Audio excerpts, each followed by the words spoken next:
All right, guys, welcome back. We are going to get into our second segment where we are talking about the UAW strike and how that's kind of been resolved, but not necessarily about the details of the strike itself, but how Toyota responded, which was really interesting. Toyota wasn't even a part of it. No. And what was it? It was Chevy, Ford, and Stellantis, right? The big three, yeah. Yep. So the too big to fail guys. Yeah, can't fail. I heard those guys. By the way, I heard they got $89 an hour out of the deal, which is pretty ridiculous. Damn good, if you ask me. Well, why did Toyota, in your opinion, why did Toyota immediately raise wages for non-union workers? Well, they have to. I think that they have to. What Toyota did is right. It's the good thing to do because the writing was already on the wall. If you don't increase pay, people are going to try going to another company, number one. So you're going to lose talented employees. Number two, once minimum wage in a market is increased, it has to apply to everyone. And if it doesn't, the court of public opinion will crucify you. Right. Public relations, it's huge. Media will destroy you. It is huge. So you can either kind of look magnanimous and say, oh, well, we're going to advance here and jump out ahead of it, or you can get buried. Toyota increased their workers' compensation because if they did not, they would be in a world of hurt. Let me look at a couple of let's look at a couple of statements in some articles. The one made by the guy who was heading out the strike. This is from truthout.org. I have some sources from The Hill, but I wanted to give the little guys a shout out real quick. Title of the article: Toyota gives workers a raise days after UAW days, not weeks, days, which is indicative as well. Yeah. After UAW reaches historic deal with Big Three. Here's a quote. The quote says, "They did it now because the company knows we're coming for them." Well, and I want to clarify one thing. I said it was ridiculous, and I stand by what I said with ridiculous at $89 an hour. But I have a feeling why I know why they did that. But anyway, go ahead. The reason I said that is because a lot of those workers are factory line workers. They're not a nurse. It's not necessarily something that you go in with a certain skill level. Right. Okay? And so once you increase their work, everyone else has to go up. And I agree.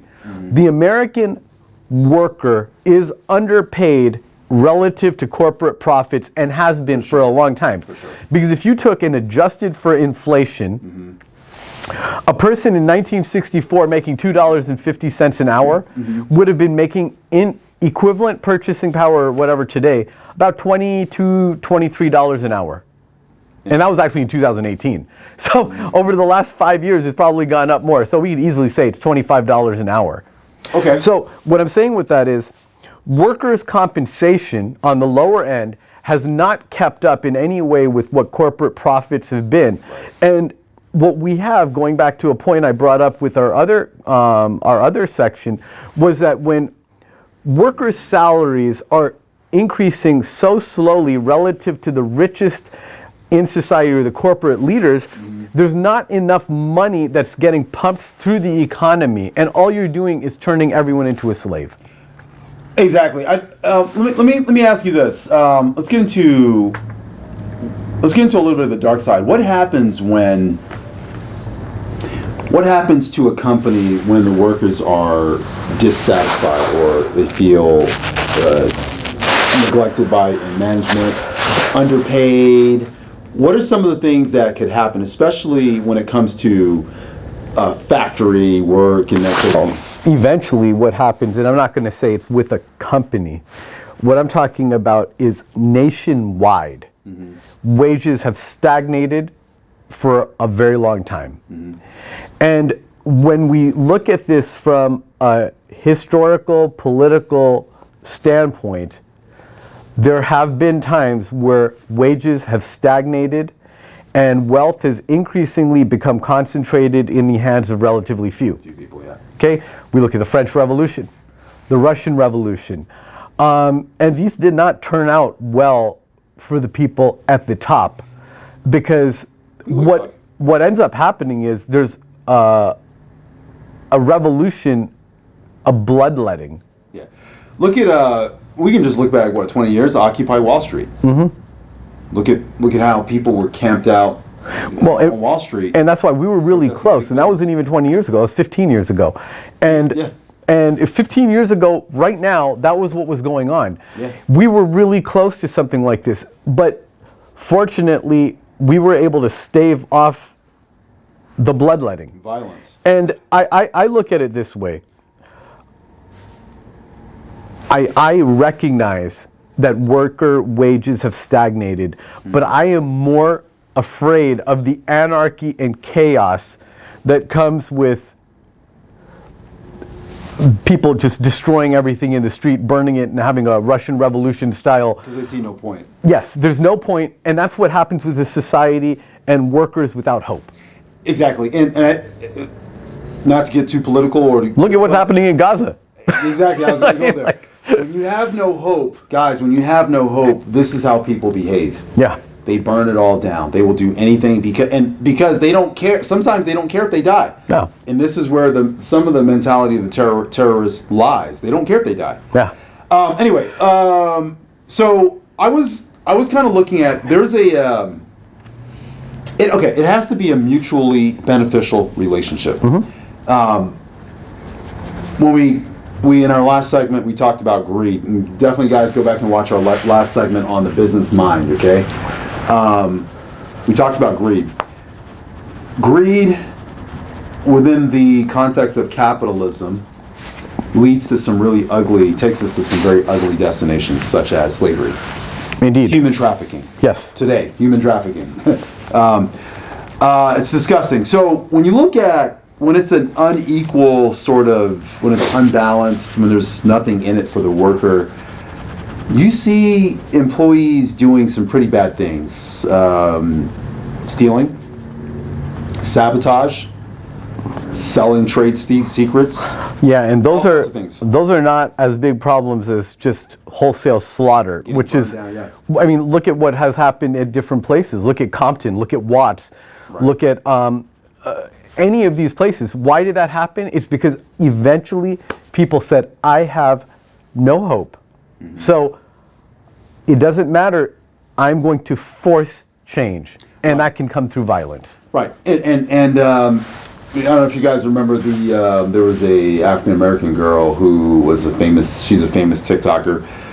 She got charged with, I think I want to say inciting a riot and a few other charges because she is holding up her cell phone and she's doing a video, and behind her are people looting the hell out of an Apple store. Yeah. I want to say they took like over $1 million worth of product, or $500,000, and guess what the Apple store did? They just shut down. We're done. Yeah, they We're just done pulled with this out. community. We're out of here. And this is happening across the country. People are looting. Look, check this out. The majority, I forgot the exact number, and Walmart as a corporation was being criticized for this. The majority of their employees are on public assistance. Yep. And so in certain poor neighborhoods where these people work, where they live, the Walmarts were just getting looted.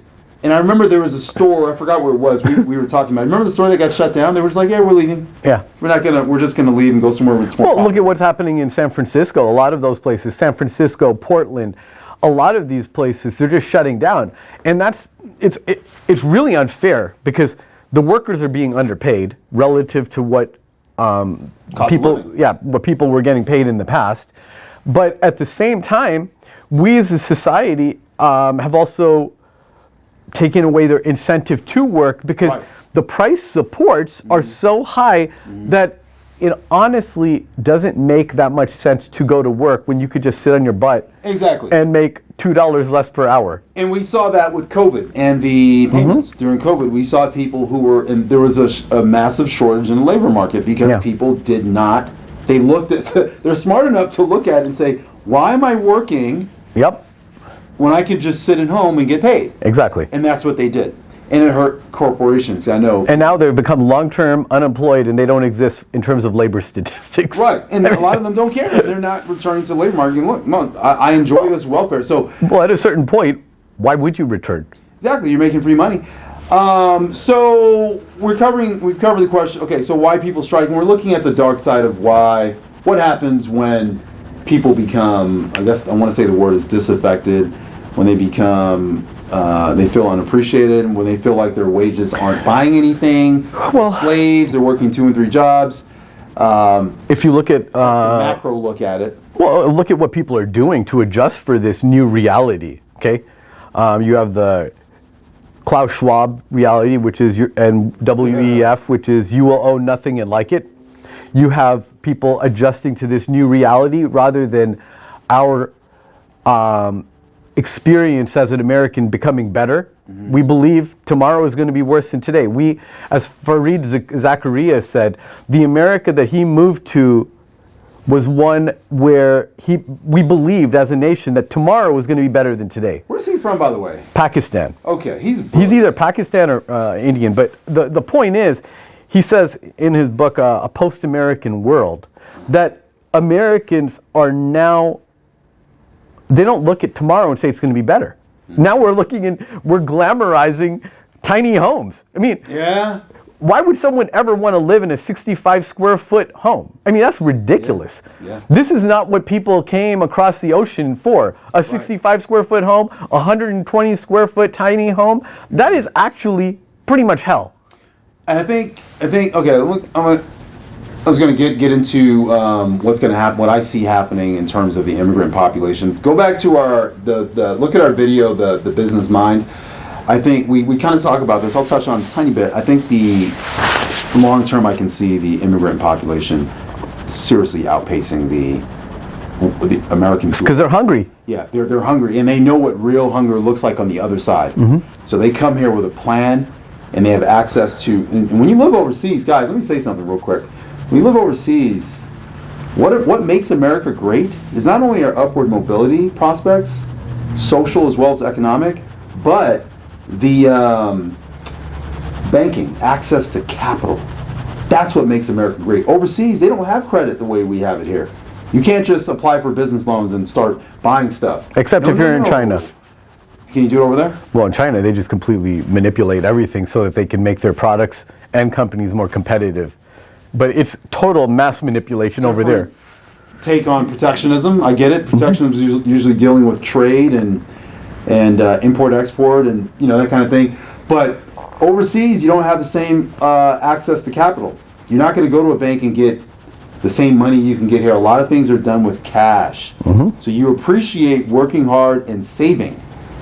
Anyway, that's another topic. So the economics of striking. So anyway, Toyota immediately goes into buying or paying people more. Now I want to talk about another aspect of the strike and what came out on the other end. What came out on the other end is basically a guarantee that they'll be able to work on building the same vehicles they're building now, and in their new economy they'll be able to work on electric vehicles. They have 4 or 5 electric vehicles. Well, and that's because what they're saying is, and they're already planning for this, in order to have electrified or electric vehicles, it requires, at least estimates right now, are 40% less workers. And I was going to. So then what they're trying, and what the new UAW deal does is it basically provides a transitionary period for getting other training and compensation for up to 2 years at a certain rate. So it's theoretically going to allow these workers to retool, reskill, whatever you want to call it, and be able to fit into this new workforce that we're mandating by 2035 in California. And let me say this. Now that we know, I think the cat's out of the bag. There was no need really to save it for anything, but I was going to make a point as to why the $89 an hour price point for the salaries for the UAW workers, why it Why they agreed to that number, that high number? Because Seiji just said it. 40% of the workforce is going to be cut because electric vehicles, number one, take 1/3 of the parts, and they're extremely reliable. Yep. They're computers running electric motors, which are the most reliable motor you can run. And they have, so 1/3 of the parts. So well, here you go, Bart. It's hilarious because you remember a couple of years ago when you had these people, Neil Cavuto and everything, demanding $15 minimum wages, right? Right. Okay, so at the Walmart down the street over here, they said, they fought against it. Finally, they said, okay, well, we've got a cave. We're going to give you your $15 minimum wage. And then suddenly, you had a whole bunch of self-checkout machines. Okay, so where you used to have 10 or 12 checkers, now you have one checker and another checker just telling you where to go. Right. Oh, you see that green light? Yes. Go to the green light. And people watching you to make sure you're not stealing. Well, the thing is, even if you have pilferage, which you have huge amounts of theft that are going on at those machines, it's still cheaper than paying workers. Yeah. In some places they're just shutting down. Yeah. They're shutting down the store to unprofitable stores, they're calling them. So let me read this from U.S. News. This is an article entitled, it's about the UAW. Let me read this real quick. Well, I'll tell you, it's indicative of a society. I went to Walmart a couple of days ago, and I was looking for T-shirts and underwear and stuff like that, right? And they're all locked up now. Okay, so we look at it just basically. Are we getting better when we have to lock up these products, or are we going down another path? This is the aggressive side. This is why wages have to be on par with inflation. This is why you have to. Happens. This is why you're right when you're critiquing Gordon Gekko's "Greed is Good." Yeah. You know, is greed marking the upward tick of mankind? I don't know. This is why. This is it. So I have a feeling. Okay, let me. This is a totally different topic, but we'll do it for a little bit. So, McDonald's just opened their first fully automated store. Yeah.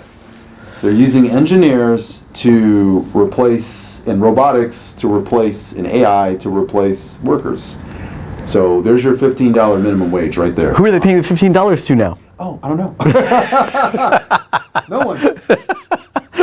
No one gets it. So you basically. So this is what happens. This is why the end game involves universal basic income, as Andrew Chang was saying. Yang. I'm sorry, Andrew Yang, former presidential contender. Not even contender. Excuse me. He was trying to go for mayor. Yeah. All roads lead to universal basic income. We are going to. That's where it ends, guys. There is no escaping it.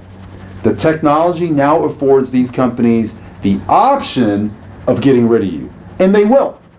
They have no feelings, there's no altruistic. There's not an altruistic bone in their body. When they donate money, it's for a tax break, guys. That's it. That's all it's for. It's and maybe some marketing to bring in more money. Yep. All right. So new vehicles from Detroit's automakers are planned in contracts that ended UAW strikes. So Stellantis plans to build a new midsize pickup truck along with battery-run versions of 6 Jeep, Ram, and Dodge vehicles. So they've built into these contracts the promise that they'll get to work on new vehicles. Stellantis plans to build a new midsize pickup along with battery-run versions of Jeep, Ram, and Dodge.